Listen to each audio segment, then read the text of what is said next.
اكتر حاجة اتربينا عليها غلط يا مدير واحنا صغيرين، وهو ان النتيجة اهم من الرحلة. ده اللي بيخليك مش منضبط. ليه؟ لانك بتربط الانضباط ده على ان هو اختبار ليك، يا تنجح يا تفشل. فكل مرة انت بتقع فيها بتقول انا كده فشلت. تعالي لي كده يا مدير لما نعمل مايند سيت شيفت، وهو ان الانضباط مش معناه انك ما تقعش. مفيش حد على وجه الارض منضبط كل يوم بنفس الطريقة، لازم بيقع. الانضباط معناه انك تعرف تقوم كل مرة اسرع، وده بيحصل لما تعمل خطوة عملية بسيطة تقدر تنفذها من النهاردة. كل مرة بتقع فيها اتعلم ازاي تقوم، علشان تربي عقلك على نظرية العودة مش العقاب. وده هيحصل انك ترجع بروتين بسيط قوي. الكتاب اللي وقفته ارجع بسطرين ثلاثة، مش لازم حتى صفحة كاملة.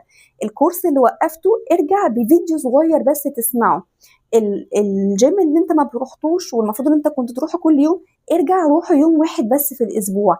واحدة واحدة هتبدأ تدمن انك تلتزم وتنضبط، وتبقى عارف انك حتى لو وقعت هتقوم ازاي، وكل مرة هتقوم اسرع. هو ده الانضباط.